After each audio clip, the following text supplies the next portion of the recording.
Here we are on the eve of the final day of the 2023 legislative session, and I've got another reaction video for you. This one comes from last night when Representative Aisha Gomez, who is the chair of the tax committee, just laid it all out and was very open and honest about it, which I appreciate. Legitimately, I do. This is the second time that I've done a video where really I had to thank Representative Gomez for being so forthright and honest about the underlying ideology and philosophy that is informing the policies and provisions that are coming out of this Democrat trifecta. I mean, she just put it right out there, what this tax bill is about and what they're trying to do with it, and how your personal property just doesn't belong to you.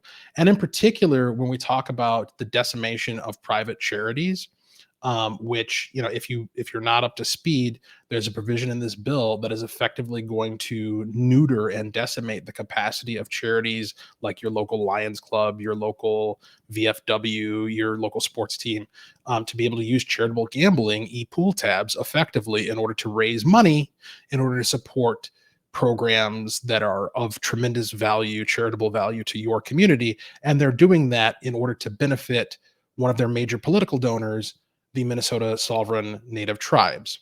Now, I've got no problem with Minnesota's sovereign native tribes. I think that we ought to be engaging with them in good faith. I think that we ought to be listening to them about the history of their experience here in Minnesota.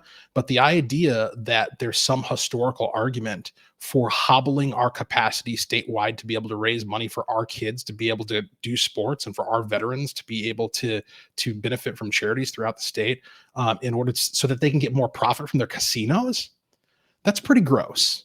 It's pretty disgusting. And here you'll see the explanation from Chair Gomez as to why she thinks that actually should happen. So let's take a look. Thank you so much, Madam Speaker. So first, one of our colleagues across the aisle said the bill is a shame and that we should be ashamed of the bill. And I have heard some shameful comments tonight on the floor. I've heard some really deeply shameful comments about the sovereign tribal nations on whose land we're standing right now. There. All right, let's stop it right there. We hear this all the time, right? The notion that we are standing on the land of sovereign tribal nations. Well, I'm sorry, we're not. The land that my house does not stand on land owned by someone else, and I have the receipts. I have the mortgage agreement, I have the deed, I have the tax records. It's my land. It belongs to no one else. The same can be said of every plot of property that is owned in the state of Minnesota. Okay. We have this idea that we owe something to someone else in this state is abhorrent and cannot stand. And it should not be utilized in order to justify hobbling our capacity to run charities for the benefit of our own communities so that we can increase the profits of casinos in 2023. There is not a historical argument for that. And I hope that everybody in this body knows which racial ethnic group participates in our armed services at the highest rate, and always has, and that's Native Americans. Native people have fought in every single war that this country has ever entered, and they did so for generations before they were even considered citizens, before they had the right to vote. And so you should know that when you trash Native people and invoke veterans as a reason to do so, that is the height of ignorance and hypocrisy, and you should be ashamed.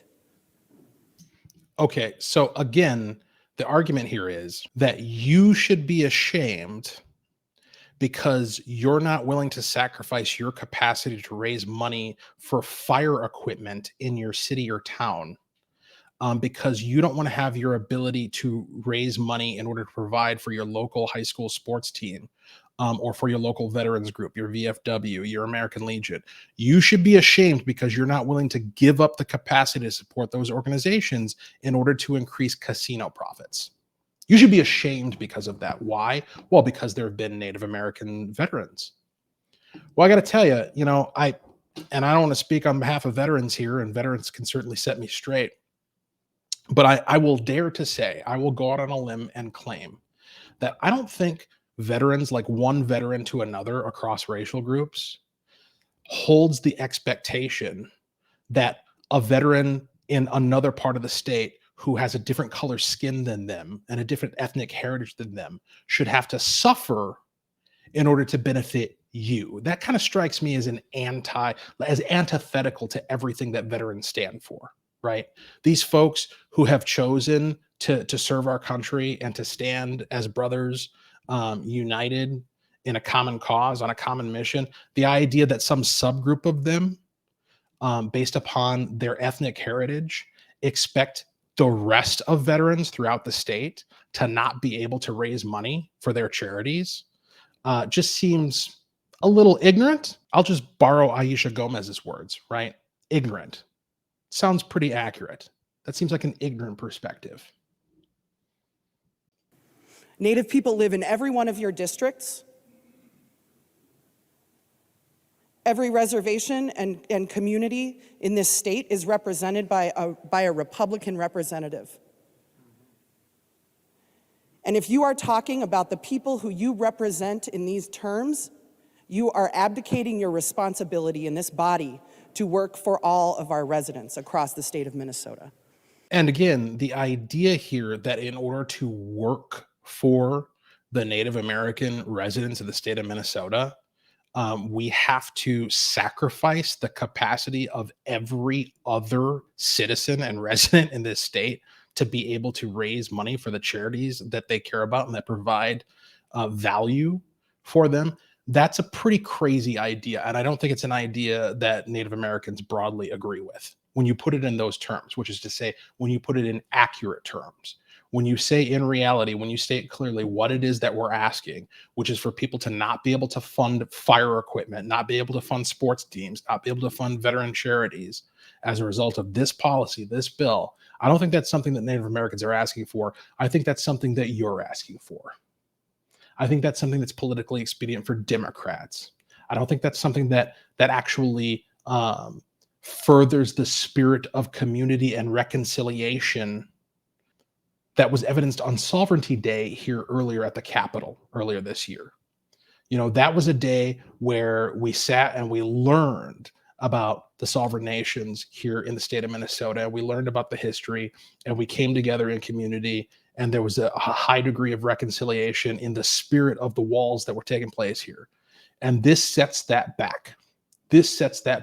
I can't go back to my constituents and as their charities are being devastated, as their capacity to support their sports teams, their fire halls, their veterans groups, their VFWs, their American Legions, as all of that is decimated, I can't argue to them that it's okay because we're benefiting tribal casinos. That's not going to further racial reconciliation and tribal relations within the state of Minnesota. This is extraordinarily divisive, obviously. This bill before us is, we kind of like, we have these numbers on a page and we have spreadsheets, but taxes are about people. This tax bill is about people. This tax bill is about the people of this state. And it's about what kind of a state we want to have for our children and our children's children and our children's children's children. That's our work here, is to think about that. Okay, I think that's enough. She goes on and on and on along those lines, but I think what she says there is enough in order for me to make the counterpoint here, which is the underlying premise of the Democrats' approach to taxation and spending is that this is how we take care of people in the state of Minnesota. Taxing and spending is how we, which is to say Minnesotans, take care of those who we care about. And to the extent that we're willing to tax more and spend more, that's the extent proportionally that we actually care about our fellow human beings. That's insane. That's insane. If your method for caring about other human beings is stealing from your neighbor in order to redistribute arbitrarily in capricious fashion, then you don't actually care about anybody. You don't care about the people who you're taking money from, and you certainly don't care about the people who you're redistributing it to. You're only going to do that along lines that are politically expedient towards you. And of course, that's exactly what we see Democrats doing. In reality, the way we care, the way we truly care about our fellow man and about future generations is by taking care of our families and taking care of our communities, which ironically is exactly what these charitable organizations are doing. It's exactly what the organizations that are raising money for, again, sports teams, fire equipment, veterans groups, those are the folks who are caring directly and personally through relationship for their communities, for their families, for the people in their sphere of influence at the local level. That's what caring looks like. Caring doesn't look like passing a bill in St. Paul. Caring doesn't look like writing a law, putting ink to paper. That's not what caring looks like. Caring looks like looking somebody in the eye and handing them what they need, because you value who they are, because you know who they are, because you have a relationship with them. That's what caring looks like. And to the extent that we tax Minnesotans and redistribute it, we actually hobble the capacity of people to genuinely care about their fellow Minnesotans. And that's what this tax bill does. It's abhorrent, as is virtually everything that the Democrat trifecta is doing in 2023. And I hope that's the takeaway that you have from all of this, is that these are folks who believe that you don't care about your fellow Minnesotan, and they're willing to tell you.